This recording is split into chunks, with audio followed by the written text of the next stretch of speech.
It's big, it's bad, it's Talladega. It is the Talladega Superspeedway for round number 4 of 24 on season 7 of the Speed Racing Network HairClub Truck Series, and it brings us to our second restrictor plate race on the season. High speed, high octane, close quartered racing is coming up next on Speed Racing Network.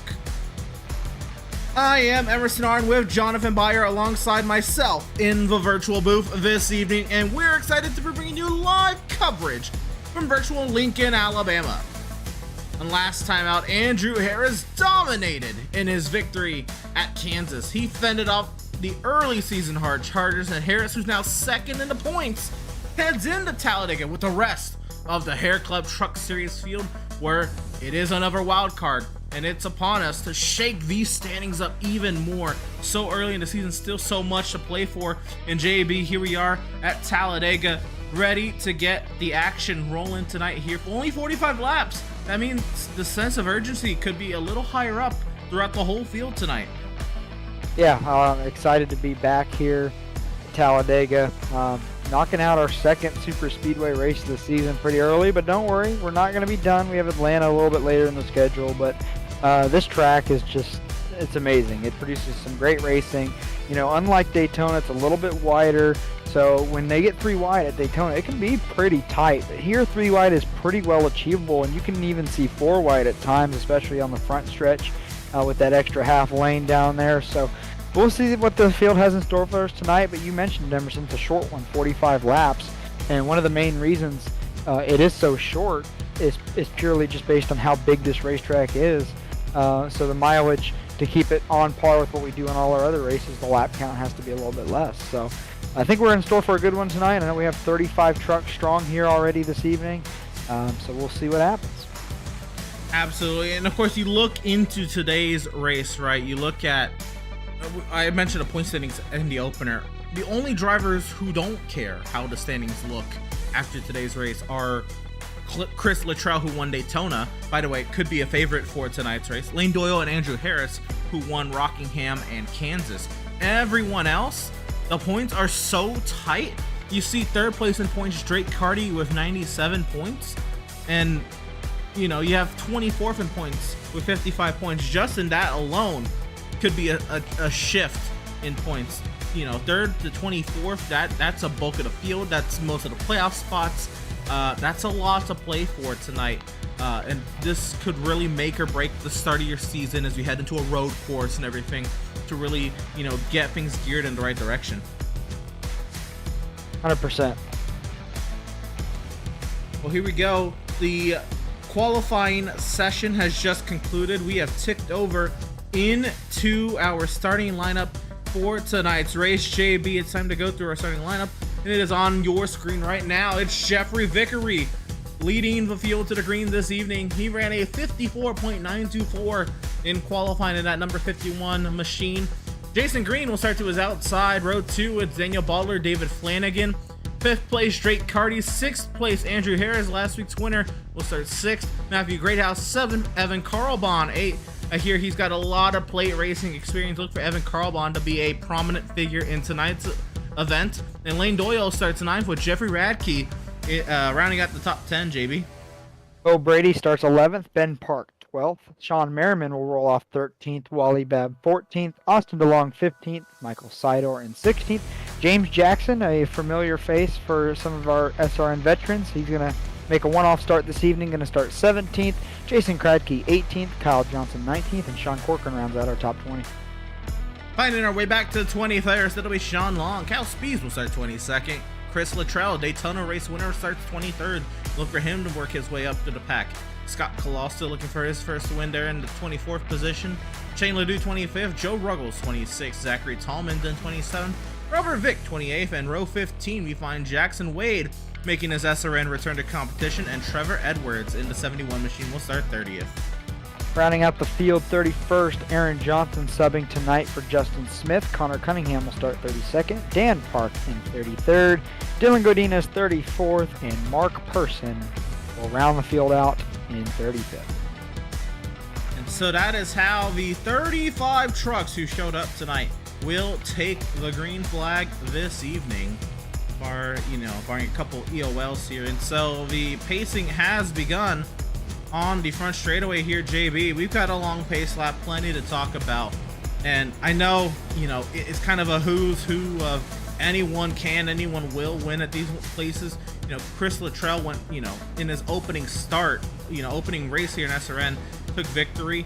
And, we're still trying to get a gauge on how he is as a driver outside of Daytona.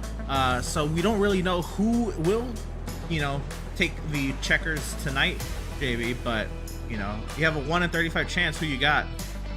Man, I think you're going to be hard-pressed to not put your money on Kyle Speed, right? I mean, he's dominated plate racing in SRN for a long time. He just, he has that perfect balance of knowing when to push, when to be aggressive, and when to kind of back off and let the race come to him. He won a majority of our plate races over the past 2 seasons, so you have to think he's going to be top of mind. But then also, you also have to keep in mind here who's on the stronger teams, because teamwork means a lot too. So I kind of look towards that DG Motorsports team or the Park Pros Racing team. I wouldn't be surprised if a winner comes out of those 2 teams either. But Kyle Speeds is going to be my pick this evening. I like that, and I'm still kind of racking my brain on who's it gonna be. Right? You mentioned DG Motorsports. Michael Seidorf won Talladega a season ago. We have James Jackson. He got himself a Talladega win last season. There's a lot of different names that could get it done tonight. But you know what? I just kind of gonna scroll my mouse, kind of land on a name, and we're gonna go with it.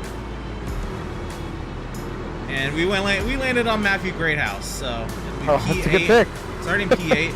I think he needs to get himself a little bit of a win. For some confidence here. Not that he's lost any, but even Talladega, a win's a win. You know what else? 100%. It is Talladega, and it's time to get the show on the road. The field to the restart zone. Jeffrey Vickery leads us to green. We're racing.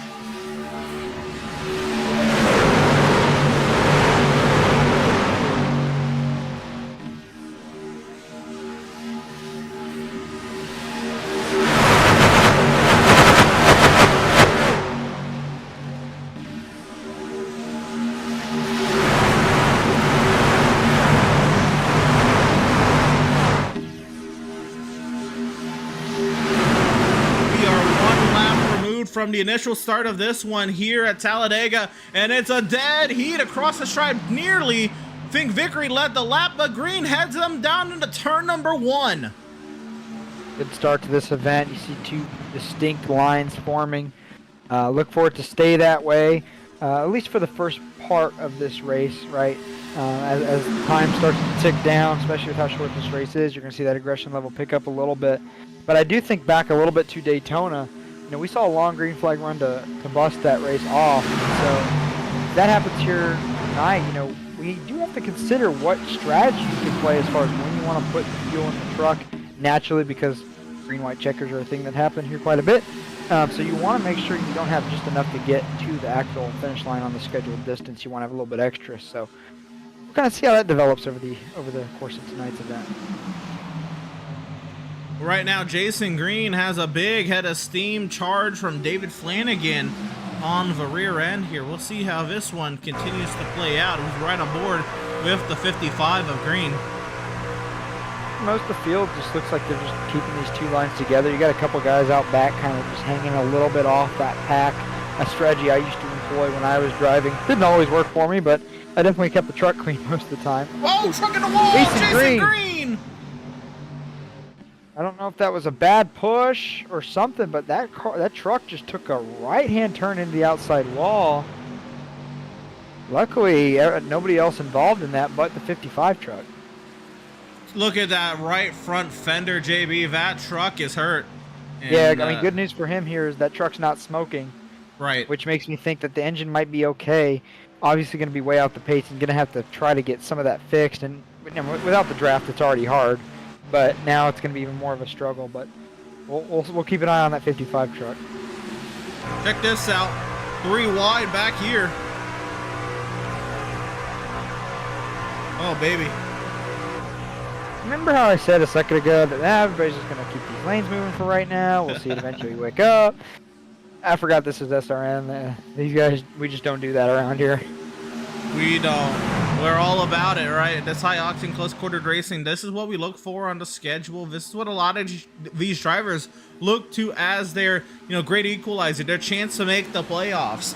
Not to dismiss anyone, but a lot of these guys, won't be competitors week in and week out, and will look to this race to be their salvaged moment to make or break this season. And so David Flanagan just took a huge run straight to the lead there, and you saw him cut down in front of Vickery real tight, then it kind of stacked up that bottom line. That's the dangerous move you have to keep an eye on. We hear it all the time in NASCAR about the blocking, and it's not even the blocking sometimes, it's just making a lane change at the wrong time, with the closing rate being as high as it is in certain situations. Luckily, though, everybody made it through that. Now Flanagan's going to jump back up to the outside lane to try to lead that line. And we got all kinds of jostling here in the top 10. Well, so I was briefed, early in the season here. Carl Bond and Flanagan, these drivers run in a, super speedway league. They get this kind of racing on the weekly, and they think they have what it takes to, dominate and really control this race and this type of racing in this field. Well, right now they have both lines. It goes to show you, Emerson, that it's not just luck. Super speedway racing does take a certain level of skill, and it does. Certain drivers have that skill set. You see it in real life too. How much, in the mid 2000s or early 2000s, did you see Dale Earnhardt Jr. and Michael Waltrip lead the plate races? Yes, they were built in very good plate racing machines, but also they had the ability to see the runs and take them. They had excellent crew chiefs and spotters behind them. But these drivers on here, it's the same way. You develop that skill set, and if you see it on a weekly basis like they do, it does pay dividends. And, it's partially, just knowing what to do, but it's also having that trust, right? You immediately saw the second both Carbon and Flanagan were cleared, they went with each other. Even though, somebody else might not have exactly taken that move, they went with each other, and now they both control both lanes. I kind of, reminisce back when I ran back in the Cup Series. I had all my teammates. We were 1 through 5 at the season opener at Daytona. We led like 72 of the 80 laps. We finished 1 through 5. 4 or 5 spotters in the Discord call, all communicating runs and strategy, and all 5 of us had a plan on rotating cars. If you can do it right, you have that kind of, rapport with your teammates, you can dominate one of these races. We all remember that Talladega race a few years ago where Stuart Haas Racing just controlled the entire race. You're right. It can be done. It's possible. And when you just know how other drivers are, too, by racing with them that much, you kind of know what moves they're going to make. And just that predictability is super helpful as well. Bottom line's starting to look like it's generating a little bit more of a push now because there's some disorganization up top and near the back. And I will say that the bottom line just says, we're all going to go to the top. So what do I know? But Talladega does have a little bit more tire degradation than Daytona does. So you're going to see kind of maybe some handling come into effect with a few of these trucks. The rear end starts to walk a little bit. Sometimes it can be hard to stay right on that yellow line. So, we're still early in this event, coming up to complete lap 8, but you got to start thinking about how that might affect the way some of these trucks drive and kind of what strategy you want to implement. But as far as, the top 10, they've been all shuffling around. Everybody else has just kind of sat where they've started this race. No real giant movers to this point. But we'll have some, for sure. Be that as it may, JB, the end of this lap will be 20% through this race. There is a pit stop to be made in this race. Even with the 100% fuel load, JB, 45 laps is not attainable on this single fuel cell. Without some help, a ton of caution laps will probably get you to 45. But other than that, everyone is still looking to make a pit stop tonight. And like I said, you want more fuel than just this 45 laps. Absolutely. We always get green, white checkers. And we've seen past super speedway races at SRN where guys are running out with a lap to go, half a lap to go, and it just creates an all-out mess. And so in efforts to avoid that, you would think some of these drivers are going to play on that side. But my strategy with our team was always usually, hey, let's pit when we know for sure we can make it.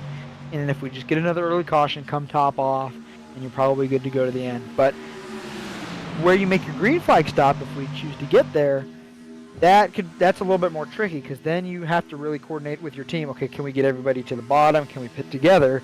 And then also avoiding incident coming to pit road, which it sounds easy, but it's anything but easy getting to pit road on these super speedways. Absolutely. Well, Jeffrey Radke has gone and taken the lead away from Daniel Baldler, and it's now Andrew Harris pushing David Flanagan to the point. Wally Babb following in pursuit. It's Flanagan dropping down low. Babb and Harris, they stay together up high. Flanagan gets the lap. Harris gets the push. Andrew Harris just picking up where he left off last week. You know, he wins that race, and he could be going on a little bit of a run here. I mean, always fast everywhere we go. Also a good super speedway racer. Not surprised to see him up there. But he qualified well. He's just kind of sat right there on the backside of the top 5, and now he's getting a push all the way up to the front. Yeah, Wally Babb staying glued. Flanagan doing well on the inside with his help from Jeffrey Radke. A lot of good names up here when it comes to this plate racing stuff, JB. Daniel Baldler, of course, is a name we know is always up there, always aggressive at these plate tracks. Flanagan, of course, you know, we were told. Harris won last week. You know, Babb and Radke, you know, some longtime veterans now in SRN. Good names up here. But then you see, you know, the likes of Sean Merriman. First season here of SRN. Sean Long, you know, poking his name inside the top 10. Shane Ledoux. Carl Bond, you know, we were told he has some plate racing prowess. And Drake Carty inside the top 5 in points. Yeah, what a start to the season for Drake Carty. Yeah. I mean, we saw him a little bit, and there goes Jason Green getting lapped right there. Yeah. You know, we saw Carty ran a few of our KSP Performance Series, like short track races we had, and was good there, you know, and that's kind of the world he lives in. So, you know, when Dylan put him on the full-time truck roster for this season, I was like, all right, let's see what he can do. And, man, he's got off to a nice start and earned every bit of it. Qualified good, kept his truck clean, was in contention for a couple wins there early this season. So, just hats off to the start of the season for him. He's a look at the field. Back here at Connor Cunningham, one of the last shots. Great view. Oh, JB, did you just see that? I did. That was interesting. He's saving fuel, man. All Does right. he think he can make the 45 laps? Because it's Connor, I'm not going to put it past him, honestly. He tends to come up with some off-the-wall strategies, and you know what? I've seen them work for him from time to time. You know, he's a racer that thinks outside of the box, and that can be a good thing a lot of the time. But just kind of buying his time back here, and yeah, saving a little bit of fuel while doing it. Which, yeah, I want to go in on board. Look at the tachometer. Look at that. Yep, he's clutching it Clutching at certain it. times. And you know what? Wow. He's got help behind him in Dan Park to make sure that, you know, should something happen, should he, you know, lose too much speed, Dan's going to be right behind him to help him out. Well, and those are teammates there, too. You think about Right. it. They might be trying to do the same thing. I mean, we have a lot of that team back there.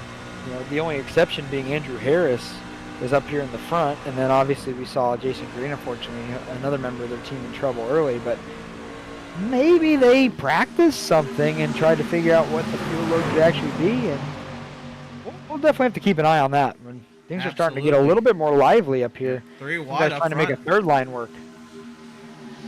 This is Trevor Edwards pushing Sean Corcoran, the 6 of Aaron Johnson, trying to, you know, debate which lane he's going to be in. He decides middle. The outside lane will lose all momentum it really had.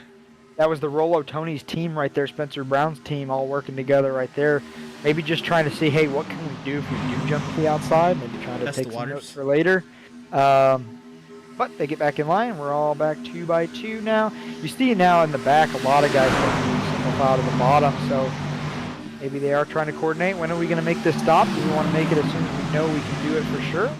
Or they were watching the broadcast in the corner and they saw the 24 trying to save, and they go, maybe I should give that a shot too. All is on the table here. Baldler jumps in front of Carlbon. Carlbon shoves Baldler, Flanagan in tow. Radke gets left to Drake Carty. Daniel Baldler clears Carlbon. Tries to go down, turns the 2, saves it as Daniel Baldler. More contact. The 87 of Harris is going round. Harris is around. I believe that's the 12 around. Shane Ledoux. Shane Ledoux. We might get away with that being a 2-car incident. Wow. We're going to have to go back and take a look, but wow. We saw Baldler get that shove out front, and then everybody just tried to move to a different line, and unfortunately, I mean, Baldler did a great job with the save there, getting the thing back on the track, but everybody was so jumbled. So here, look, Carbon has the run. Great move. Baldler tries to block it, and he holds on to it, but it's the reaction behind, jostling behind. Harris gets hooked, and just on from there. Shane Ledoux goes for a slide. Somebody else has slid back there. We'll get another look at it as well. We're getting a report, 17 Ben Park meatball flag, which means required repairs. So something happened to the 17 in this accident too. We saw him near the back there, so it could just be some kind of back end side of that incident. Well, we'll take a look at this one from overhead now. Get a little bit more of the story. Looking at it here, so there's Baldler getting contacted, but it's really here. Flanagan's in the wall, makes contact with Harris. Carty's coming up, and they just squeeze Harris. Bab slams into the side of Ledoux, and it comes back up, hooks the 87 of Harris. Now watch just behind here, back where that 8 truck is of Matthew Greathouse. Oh, the 22 gets in the back of the 17. He's going to get into the 8, and unfortunately the 8's going to make pretty hard contact with the inside wall. So that's the backside of that incident that we didn't initially see, but it looks like everybody else makes it by big hits. Okay. There. You're right, Matthew Greathouse, huge hit, and Ben Park. Everybody getting jumbled there, you know, with, I don't know where the 2's going to come back up on track. Look at, all kinds of craziness happening. And just squeezing 5 trucks in a hole for 4 is not particularly going to be well received. So unfortunate incident there, but luckily I think that misses the pit box. That's a big mistake. Track position's important. Carlbon comes out as the leader. Everyone else taking tires. Baldler second, Sean Long third, Trevor Edwards, Jackson Wade, the top 5. But it's Evan Carlbon, the race leader. Don't you guys go anywhere. A quick message from our partners here at Speed Racing Network coming up.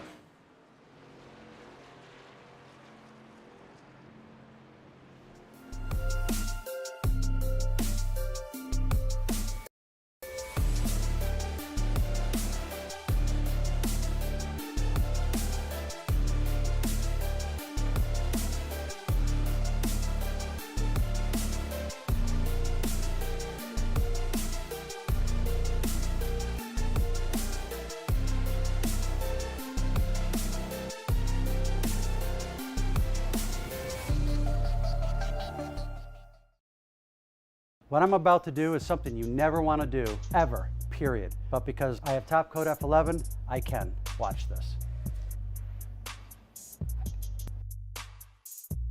Literally, black paint. I'm just wiping it dry.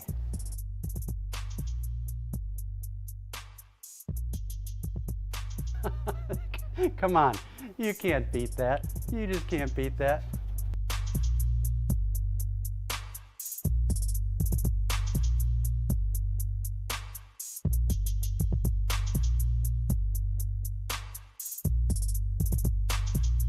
That's top cut F11 for you.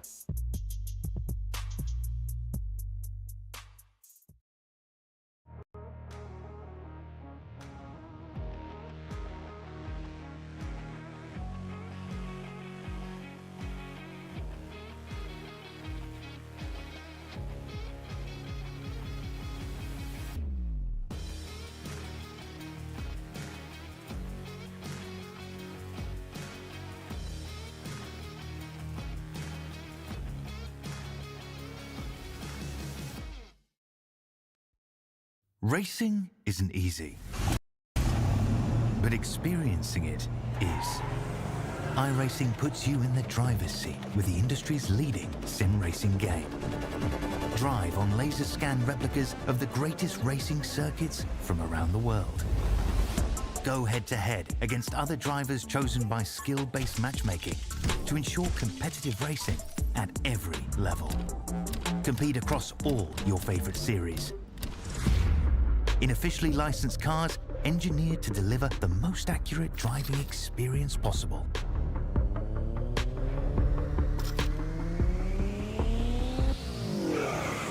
Join a race or host your own with players from across the globe. Race against the computer or in a league with friends. Feel the thrill behind the wheel. Visit iRacing.com.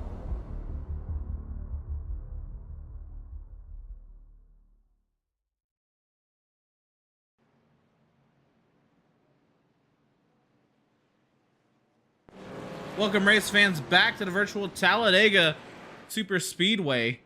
The restart pending here for our field of HairClub Truck Series vehicles. Everyone's made their pit stops, fueled up, most of them, threw some tires on them. And our front two, the same two that were jostling for position just a few moments ago. And so, Carl Bond, bottler to front row as the iRacing.com safety vehicle will make that hard left-hand turn into the safety of pit lane. Carl Bond up high has Trevor Edwards in tow. Bottler down low has Sean Long in tow. As they make their way to the restart zone. Green flag back in the air, racing once again from Talladega.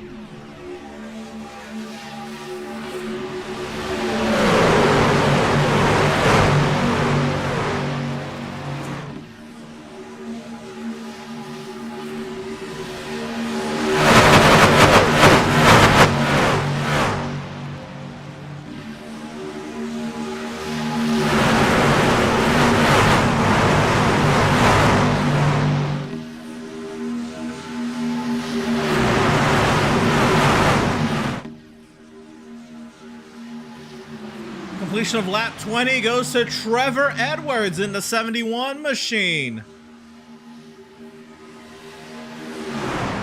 Ooh, truck lagging there. Blinking. Yeah, that almost delayed.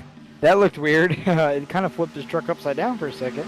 Nearly into the side of the 74. If I'm following him or right next to him, I don't really want to see that start happening. But it's tough enough on a normal track when Yeah. somebody's internet starts having issues, but when you're racing this close, this fast, they could spawn back in at the wrong place, and that could be rough. Austin DeLong, how about him in the 22 machine? He was just nearly involved in that incident, made a little bit of contact with Ben Park, and truck around, going to the grass. Joe Ruggles barrel rolling. Joe Ruggles out. is struggling in the tri-oval. Oh my goodness. He flipped for half the front stretch. I don't think I've ever seen a truck do that kind of flip just on its own. Oh my gosh. Well, that is the new physics model at its point right there. Holy. And I know you guys, y'all are still waiting for a review. We will get a replay of that one. Goodness gracious. This, folks, this one was something. I'm interested to see what started the actual flip. Here we go, folks. Joe Ruggles contacted by the 54, and he went for a ride. Oh, it just goes. Oh, my goodness. I've seen some flips on iRacing. That's a haven't violent seen one quite look like that. Yeah. Oh, man. That looked a lot like, if you remember Chase Briscoe's, or Ryan Priest rather, his flip. Yeah. Daytona last year, worked that short, tight spiral lane. Kind of what it looked like, but his was a lot shorter time period. I don't know about all that, but but here we go. I mean, that starts at the center of pit road, and that goes to the center of the grass. Fortunately That for Joe, is a hit. he was along for the ride.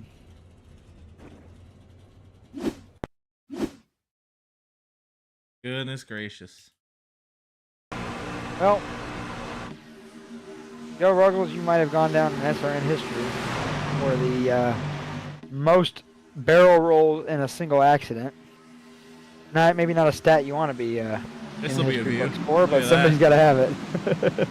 Yeah. Imagine sitting in the stands. That's what you're seeing. Crazy. And that truck got pretty high, too, at a certain point. It did. So, wow. And, you know, usually when we see a flip on iRacing, it's because the truck's already pointed sideways and somebody kind of gets into a corner of it, or it hits the wall with the combination of another truck hitting it. I don't think I've seen a true blowover like that in quite some time, but Here we go. just a misjudgment there, I think, of where you were going to be in what line. I guess right after it came off the banking, some air got under that truck, and then it digs in and just goes for a barrel. My goodness. Great job by everybody else, just avoiding that and avoiding each other, because you see somebody flipping like that, you kind of want to look over. You kind of got to make sure you know where you're going and other trucks around you to don't add to the incident. But a single car incident here, and unfortunately a big one. Over and over, Joe Ruggles spun. Where he stopped, nobody knew, but wow. The thing is, that thing doesn't look that bad. That thing could finish. And, you know, we were in car with them, and the tack was still up, which means the motor's still in it. To what extent the damage, I'm not sure, but he had to tow to pit road. Yes. So it might be a terminal issue for him. Did not show that he got a required repairs flag. Just So maybe towed out of embarrassment. Maybe he just didn't want to drive that thing around. The other thing you have to consider too, if you have some engine damage and you do drive it around, you blow it up, it becomes that much worse. So we'll see if he gets back out here, maybe scrounges for a few points. But he's currently sitting on the pit lane. Want to give a shout out to some of our main partners here at Speed Race Network. Of course, HairClub, the series namesake. Take control of your hair loss at HairClub. Their total hair solutions can help you keep, regrow, or restore your hair. Speak with their hair loss specialists today and make sure you use code SRN10 to save 10% off of your order. Of course, a huge shout out to Premier Racing Setups. PRS is the longest running setup shop on iRacing. Established in 2016, they offer many different options to help take your sim racing career to the highest levels of iRacing.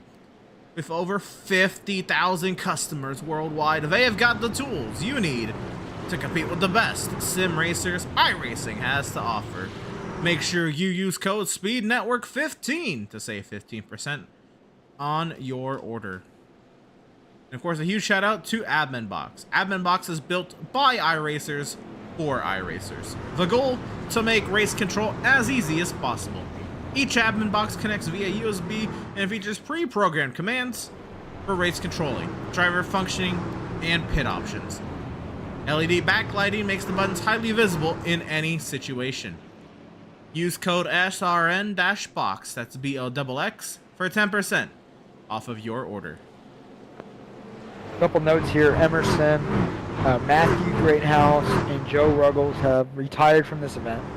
They'll be credited with 34th and 35th place this evening. Everybody else is still running. And back on the lead lap is the 55 of Jason Green. 31 drivers still on, or 31 drivers will restart on the lead lap here, JB. Still 2 more behind that are looking to get their laps back, and 21 laps to go with the restart. As the iRacing.com safety vehicle finds its safety down in the pit lane, the field is in the hands of the 71 of Trevor Edwards. Austin Long, Evan Carlbon, Carlos Speeds, Daniel Baller, the top 5. Green flag is in the air, racing once again from Talladega.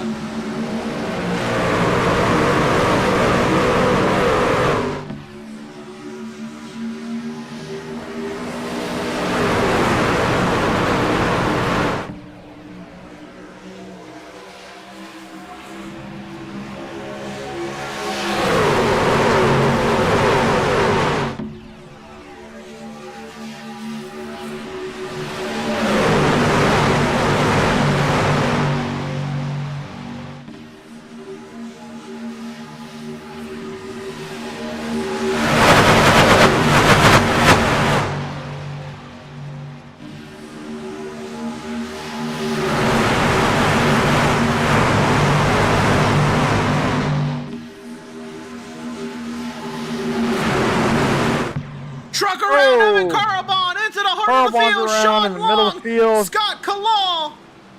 Many trucks involved, and Sean Long is barrel rolling down the front straightaway.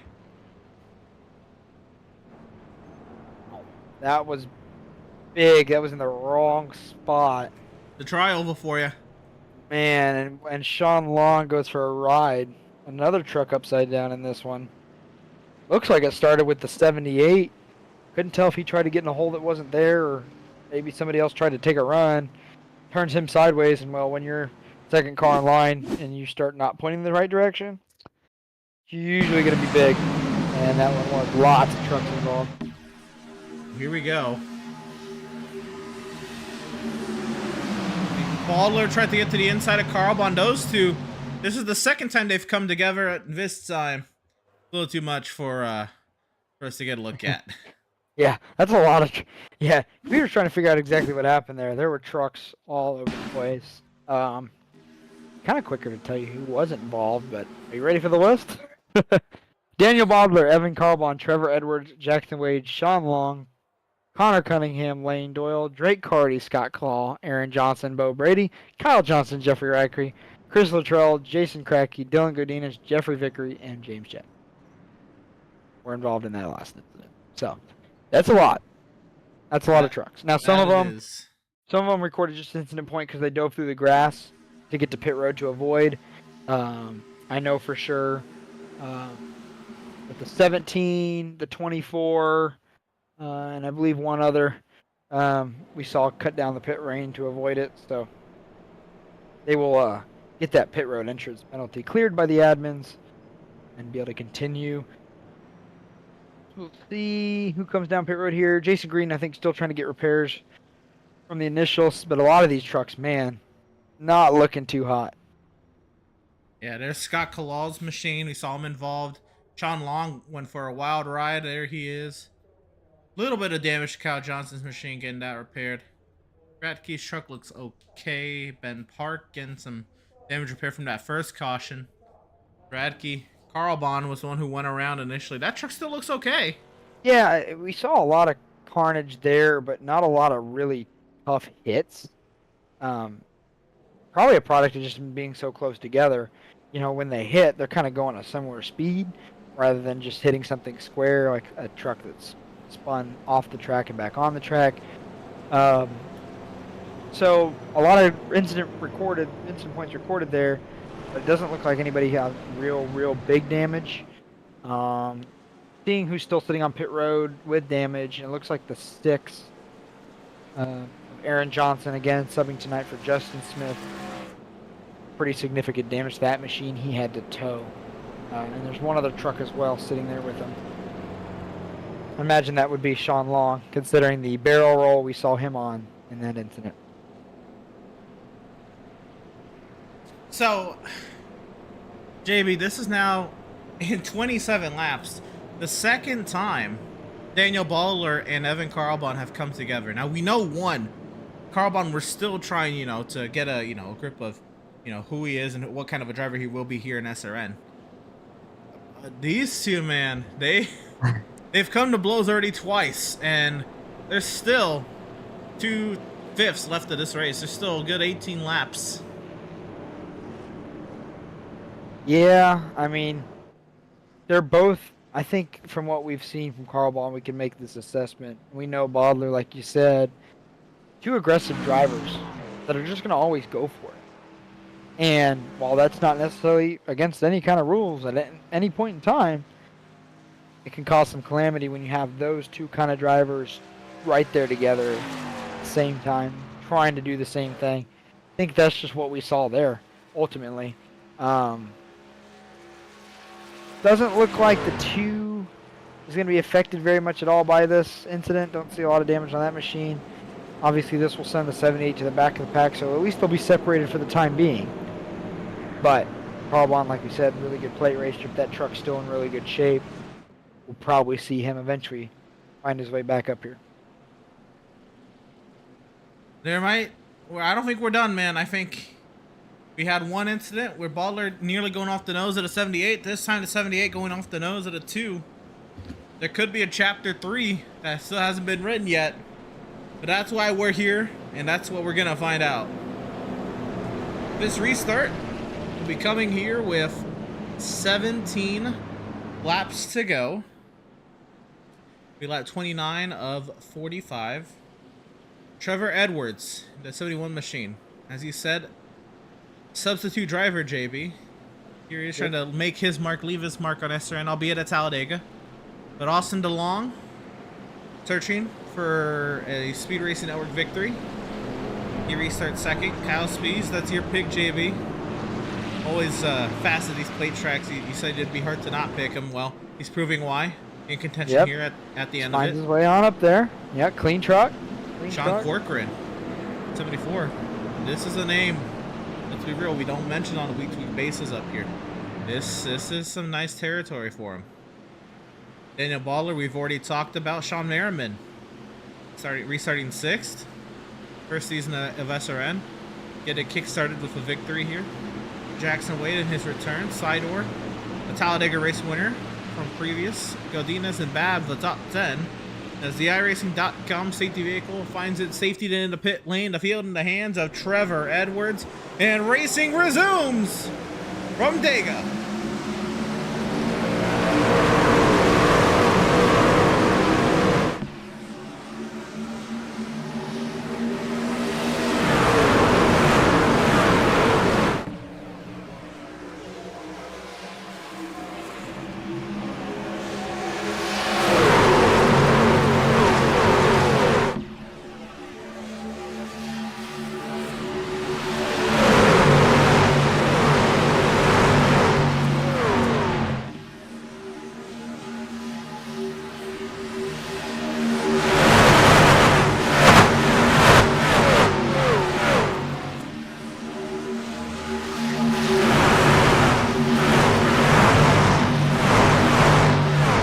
Well, JB, it didn't take long for Kyle Spees to go to the lead, but hello, here comes Austin DeLong, a push from the 74 of Corcoran. Spees leads at the line, but DeLong leads him into 1. Kyle Spees, like we said, like I told you, gonna find his way eventually up to the front of this thing with a clean truck, and here he is getting a good push from the 71. DeLong on the outside. He blinked out there for a second, but is back on track. Looks like everything's all right. Now we got a third lane forming up top. Park Brothers Racing trying to get something going there in the third lane. 3 wide down the back straightaway here at Talladega. The outside lane is arising. It's being led by Daniel Park. Teammate Andrew Harris in tow behind. The 59 of Drake Gardy trying to make some noise up there as well. This is the Talladega racing we know and love. 3x3 action almost all the way to the front row now. See how long they can keep this up. But really good energy in that far outside lane. Dan Park is on the move. They've got Bab to join them up there. 3x3x3x3. First 12 cars under a blanket. Here we go. Little disorganization in the bottom lane. That's going to hurt their momentum. Top lane's going to have a really good run down this backstretch. Not going to be enough to clear the 7, but it's definitely going to help them pull up even to the rest of the line. Oh, Corcoran got offline there with DeLong. Nearly could have been detrimental. Dan Park drives out to the inside. Leaves Andrew Harris up high. Now Spees will have to push the 7. Yep, now Spees locked in bottom lane. Couldn't get up in front of the 22. That's going to have him pushing the 7. Now we're back to 3x3x3. Bab drops from the outside to the middle lane. Now Merriman fills that spot. Truck around. Andrew Harris up and over. Wally Babb, they save it. More trucks around though. Harris still spinning in the middle of the pack. Harris took a big shot to the outside wall. Looks like that started right behind where he was running.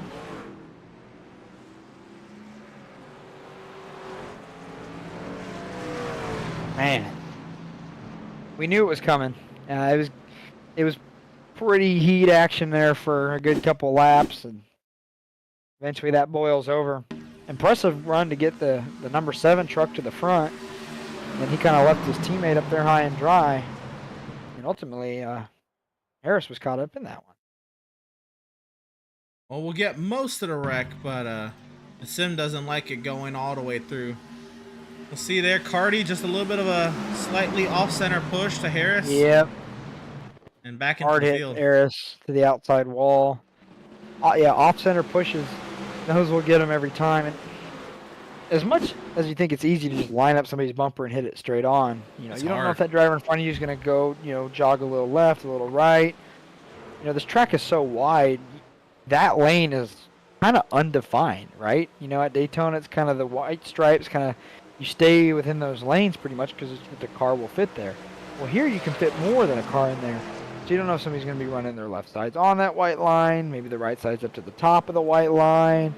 And that little bit of offset's all it takes to just cause a giant pileup. Not as big as the first big one we saw, but a lot of trucks involved in that one as well. It looks like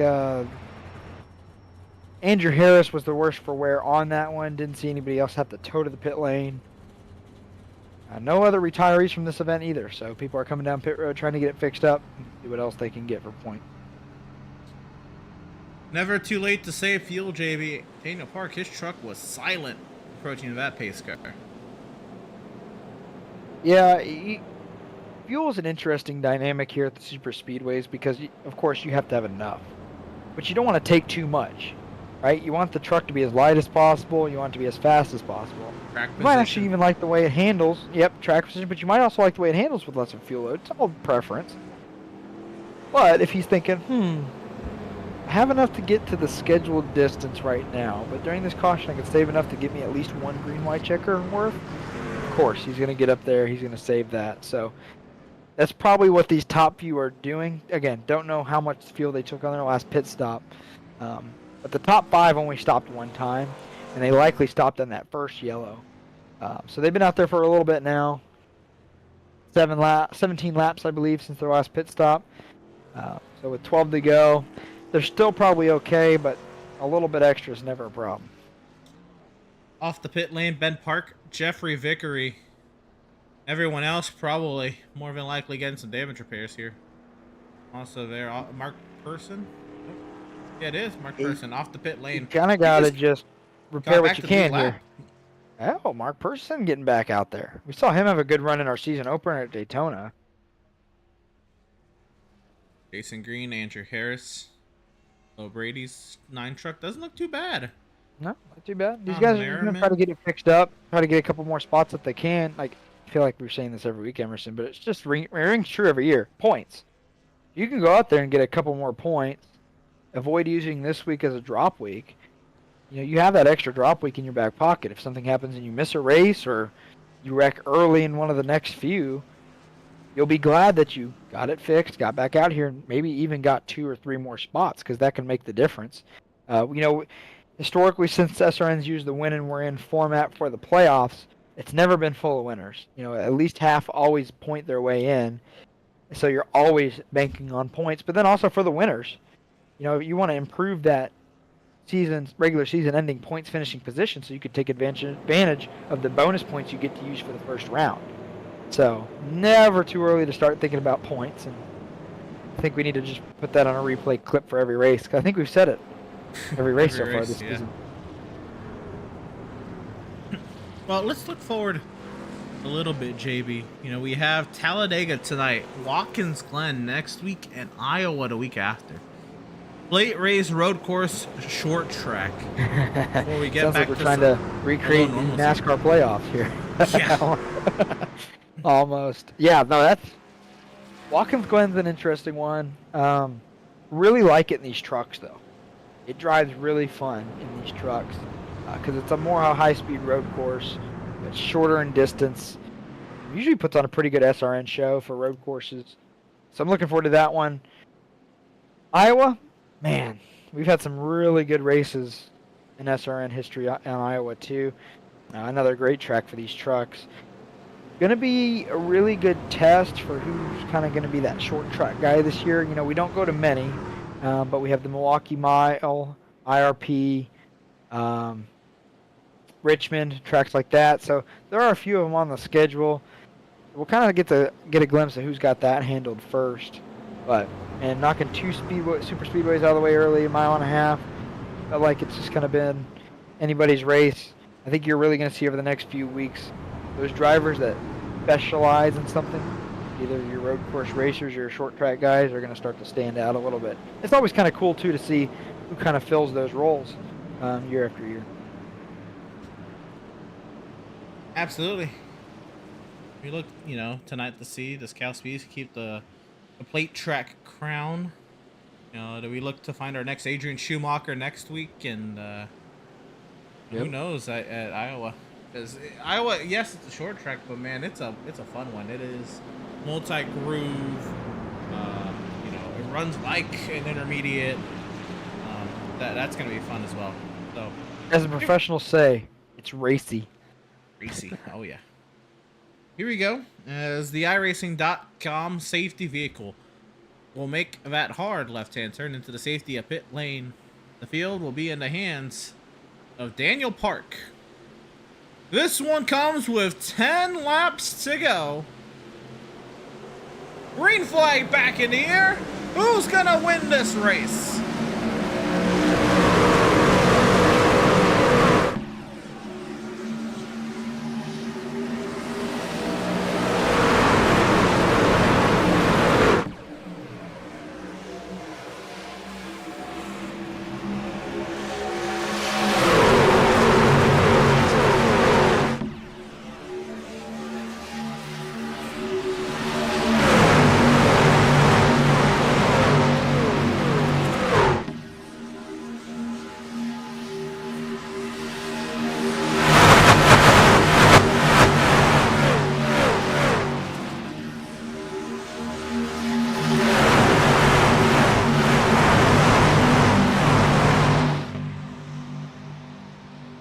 Speeds Daniel Park head to head, nose to tail. Behind is Edwards. DeLong to the strive. That time was Speeds, but this is going to be a good one.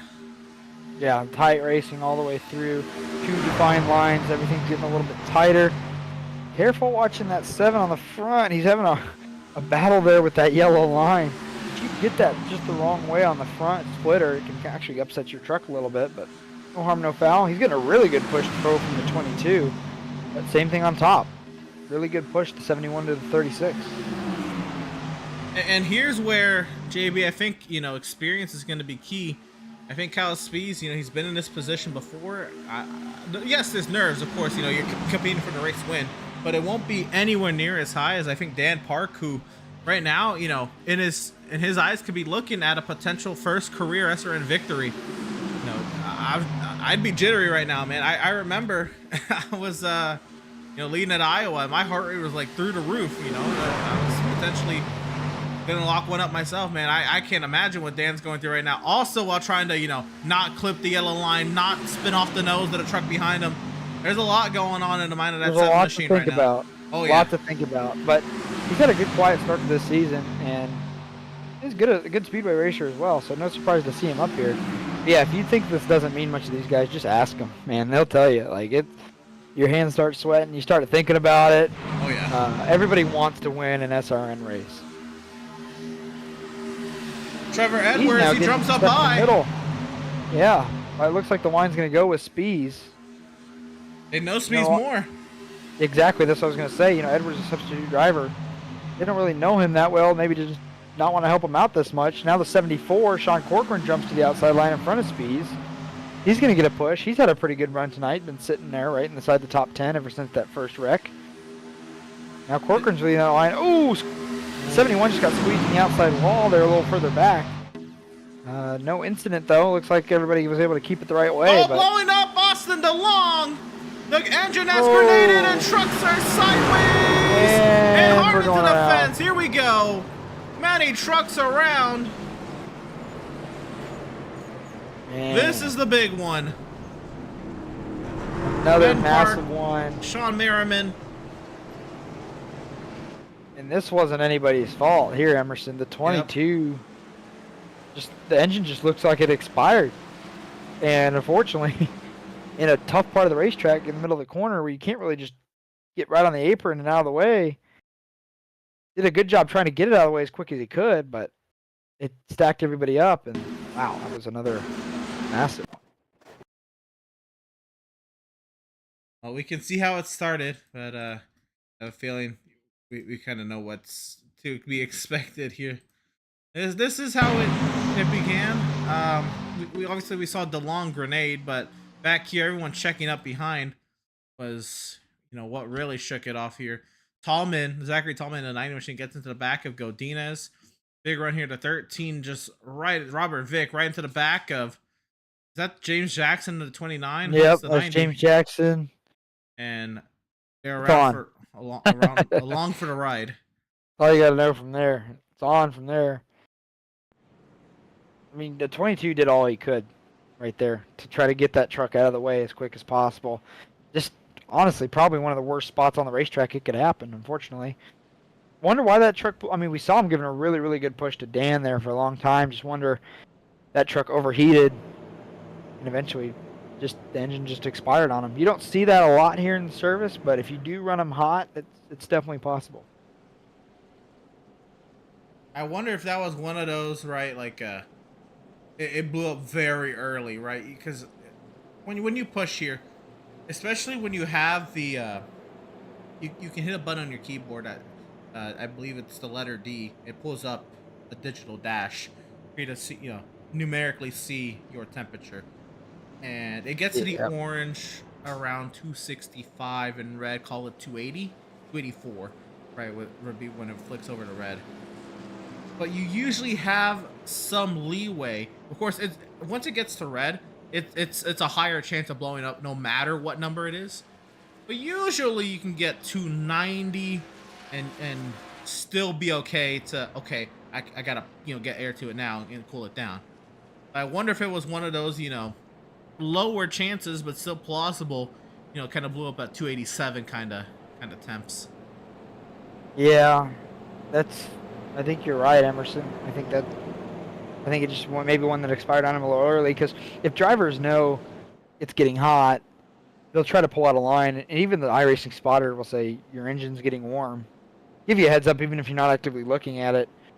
And if you don't have a lot of warning, maybe that's what happened. Or he was also stuck right where he was. Maybe not a lot of options of where he can go, because that second line was right there on the door of him, so he couldn't really offset his nose at all either. So a perfect storm situation, I guess, right there to blow up the engine in the number 22. Unfortunate for Austin, he was having a really good run here tonight.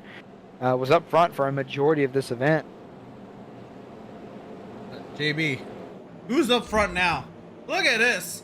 The 74 of Sean Corcoran. He's in the catbird seat trying to get his first career Speed Racing Network victory. Impressive run by him here tonight. Up 19 positions from where he started. Clean truck. I mean, maybe he got a slight scuff in one of the early incidences. I'm not sure if he was involved in one or not, but that thing looks pretty good to me. And that's what you notice across the front part of this field.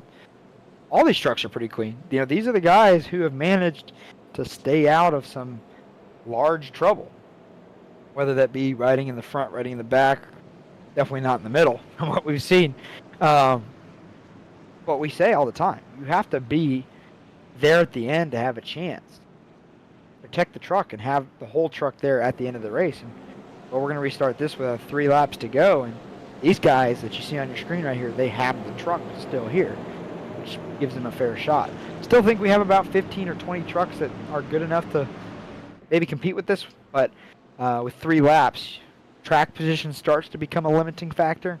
I really look at that top 8 kind of as it's going to be between those guys. And Emerson, as you go down that list, there would be a lot of first-time winners in that list. I mean, outside of Kyle Spees, Jeffrey Radke, and Michael Seidor, there's a first-time winner in the rest of that area right there. Oh, yeah. Connor Cunningham got a Michigan win. But, yeah, I mean, you're not looking at another winner. Lane Doyle, I guess, yeah. Most of the top 10 are, would be first-time winners. And that's what you love about super speedway racing, too. You know, the great equalizer gives everybody a shot. We also talked about the teams working together, right? Look how jumbled that is now, based on all these wrecks. I mean, you have 5 different teams represented in the top 5. So that's where you find them. yeah. Now you got to work with somebody else. Some of these guys that have been around a long time, like Daniel Park, like Kyle Spees, they're familiar with each other's game. So let's see if we see some gamesmanship here at the end of this one. Well, here we go. 3 laps, just under 8 miles to call this one closed. Sean Corcoran potentially facing his first career Speed Racing Network victory. And plenty others inside the top 10. He's got hard charger Kyle Spees to his outside. The field through the restart zone. Green flag in the air. 3 laps to go.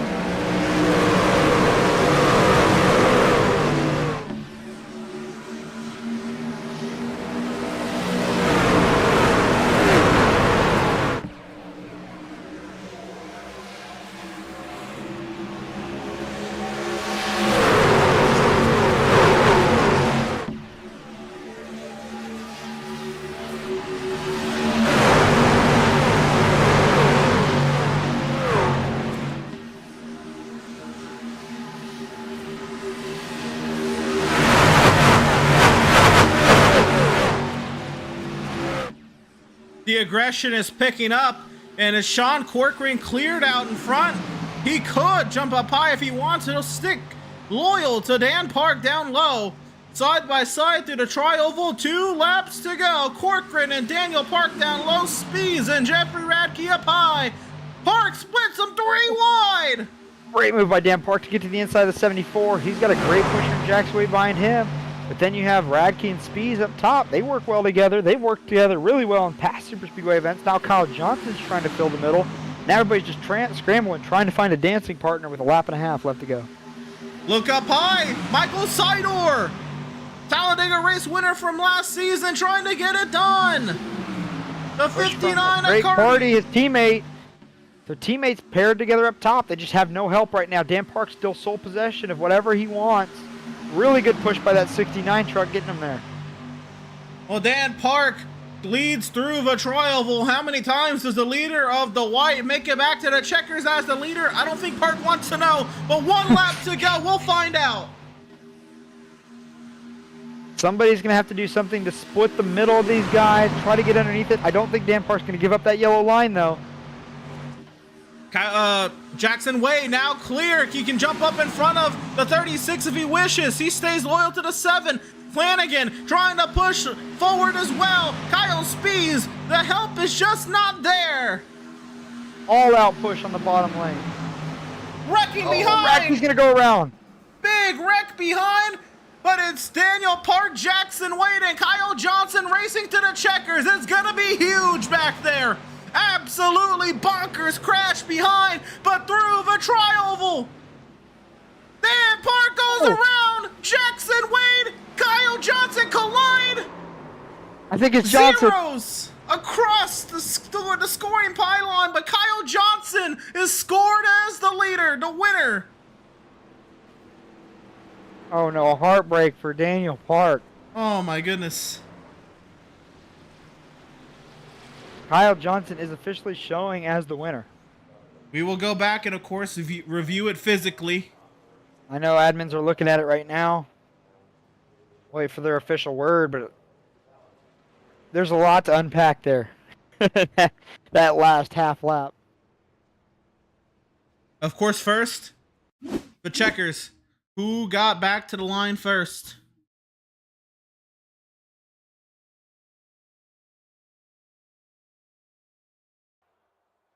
And the race is official once they take the white. So all those top 3 that made it through that wreck were just trying everything they could there to get to the checkered flag as quick as possible, and it was going to be between those 3.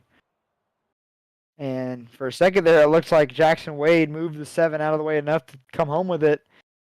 But that contact slowed him up just enough. Physically get a replay of it.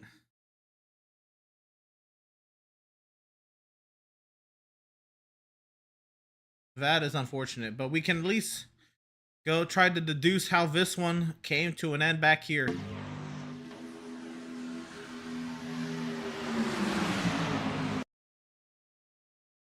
Radke getting pushed by Kyle Johnson up high. Down low, Flanagan trying to push Jackson Wade. Radke gets hooked into Flanagan. Spees goes up Radke. Connor goes round. Huge hits. Look at Spees upside down. Radke upside down. Side or upside down. And the sim doesn't like it. And I'll be real, it does not come back till after the checkers. So what we see across the stripe back on the live feed, that is what we have. And I'm imagining that we will officially we'll still wait for word, but Kyle Johnson is scored as the winner. Yep, official. He's the winner by 6 1,000ths of a second. Well.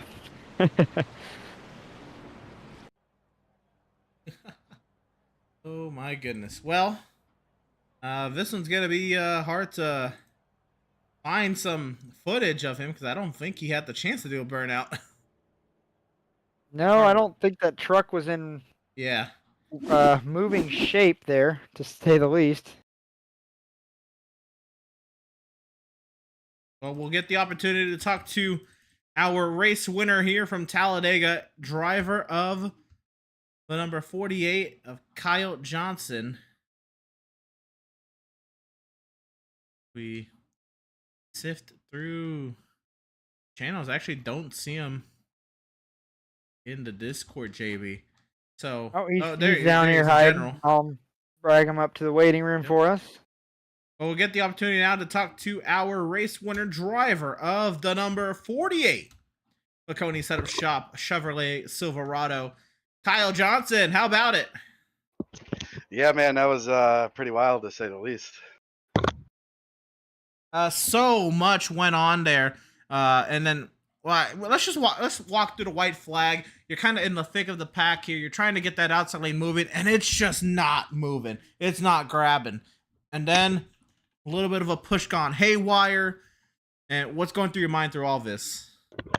Yeah, I knew that I had a little bit of damage from earlier in the race, so I was pretty confident that like if I tried to go in a third lane, that I was gonna get nowhere unless I had one of my teammates, which they were all damaged, so that wasn't gonna happen.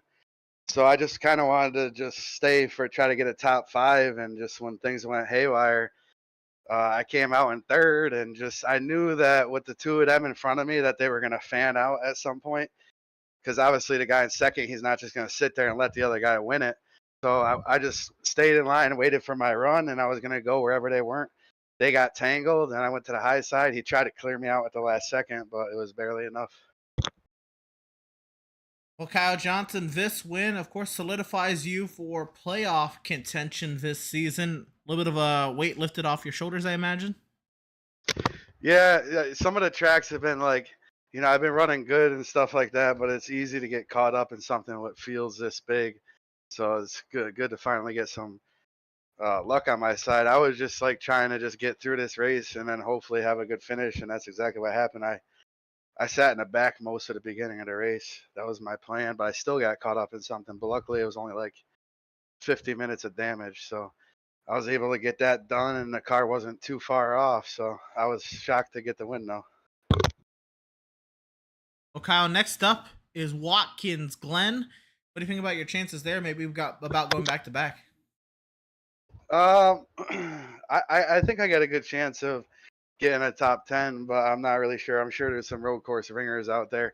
I'm like kind of in the middle on the road courses, but like some of the short tracks coming up, I feel comfortable about anyway. So that's even if. But I think we will be good at Watkins Glen. But winning it, I'm not positive about that. But we'll see. I'll try to get some practice and be decent. Well, Kyle, congratulations on your first victory on the season here at Talladega. This one solidifies a playoff spot for the 48 machine going forward. Congratulations and best of luck to you next time out at Watkins Glen. All right, guys. Thanks a lot.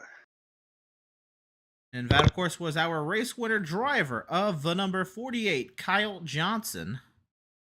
Looking around, I don't see second place finisher Jackson Waits. I think it'll be... Can confirm he is not with us this evening, so Dan Park is the next man up. We'll bring on up then third place finisher driver of the number 7, Daniel Park. Dan, I know this one hurts, man. What more could you have done different? I moved up off the bottom and gave Jackson a chance to get underneath me. And I figured he would take it if he got it, and he definitely did. Well, still a great run for you tonight here at Talladega. This is, of course, got to do wonders for the points. So I know you're trying to break through and get yourself an SRN victory. What does the third place finish do for you as you were, kind of in the thick of the points coming into today's race? 17th, I see coming in. This is going to set you up nicely. You have Watkins Glen coming up. What's going through your mind now that it's stamped in third place tonight?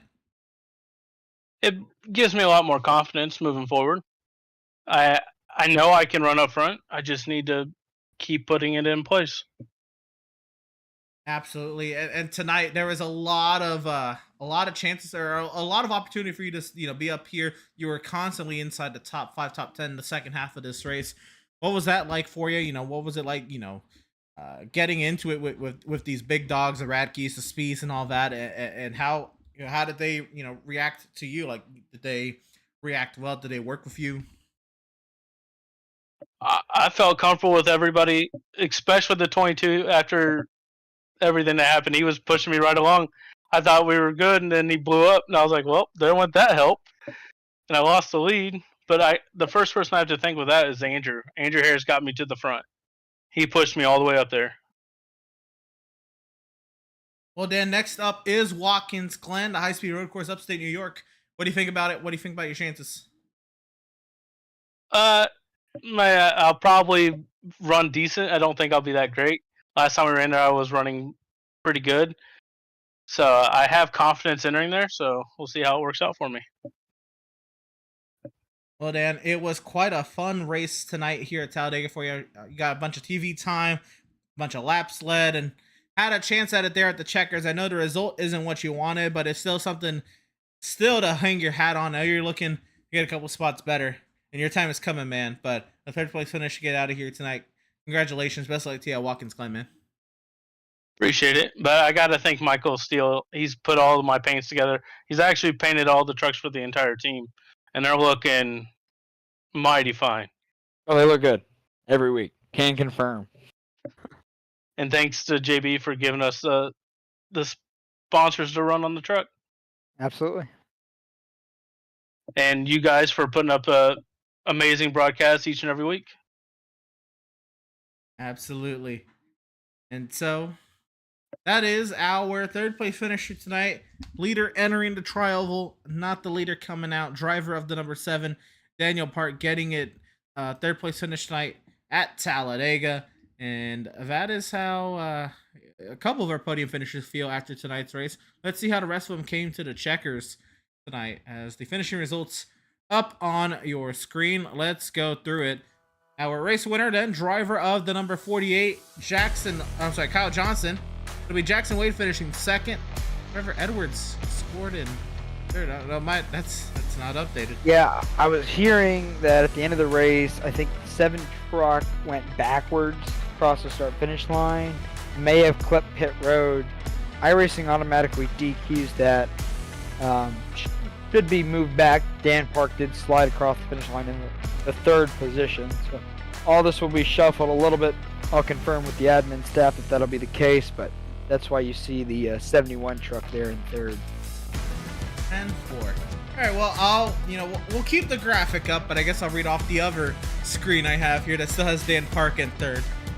It'll be Trevor Edwards scored 4th, Evan Carbon 5th, Aaron Johnson Ben 6th, Jeffrey Vickery 7th, Sean Merriman 8th, Wally Babb 9th, and Wayne Doyle rounds out the top 10.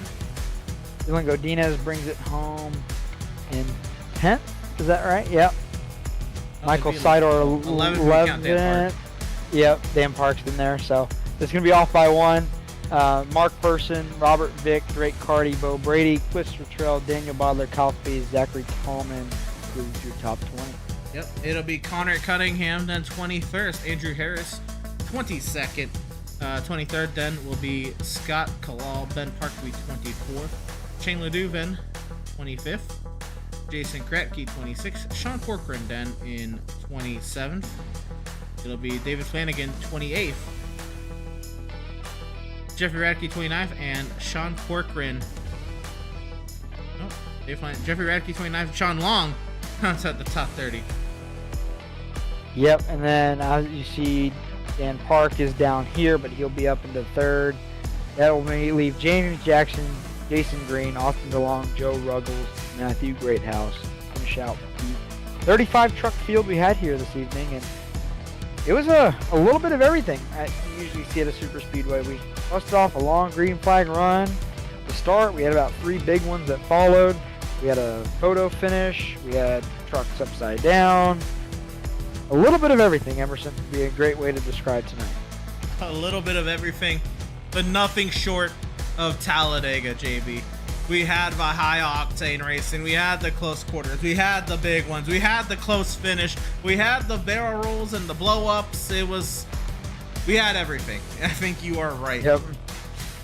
A little bit more of everything coming up next week as well, JB. Watkins Glen. What are your thoughts heading into our first rodeo on the season? Yeah, I'm ready to see who's going to be that road course driver that kind of takes over. Like you were saying, that used to be an Adrian Schumacher every time, right? We know he rolled into the road course. We know he was going to kill us. Maliette was another one, right? So those guys no longer around. Who's going to take that position? I kind of have some guesses, but, the trucks are a different animal on the road course even. So I'm looking forward to next week. I'm looking forward to Iowa as well. I mean, the stretch of schedule we have coming up is awesome because we have Watkins Glen, we have Iowa, but then if you look at the next 3, it's Homestead, Pocono, Richmond.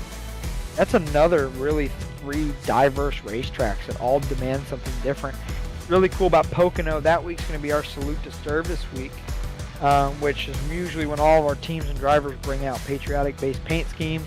We talk all the time, Emerson, about how great some of these trucks look out here on a weekly basis. Anytime we have a specialty week like that, these guys come loaded with awesome looking paints. So really looking forward to that week, and that exact date is November 12th. But I mean, when you talk about the next 5 tracks all being different, different sizes, different lengths, different shapes even, it's going to be an interesting run until we get to December and our break. So looking forward to a little bit of all of it. I think really what's going to come out of that stretch is you're going to be able to determine kind of maybe a handful of guys that you would consider championship favorites. See if anybody's maybe able to win a second race. We'll start to kind of see some separation as those that are kind of just getting solid points every week and are going to be able to point their way in safely. Because after that stretch right there, we only have 7 races until the end of the regular season. So it comes quick and it ends quick.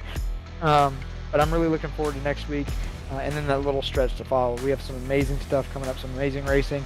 If we keep seeing what we've seen for the first 5 weeks, I'm ready. Well, I'm ready too, but I think for us, that'll do it this evening here from Talladega. I want to thank you all so much for tuning in and joining us for tonight's action, and we hope you enjoyed tonight's broadcast. Join us next Tuesday night as the HairClub trucks head to upstate New York, Watkins Glen International. It'll be our first road course on the season. Each driver is hitting the lefts and the rights. For all at Speed Racing Network, Jonathan Byer, alongside myself, Emerson Arden. Thank you all so much for watching. See you next week.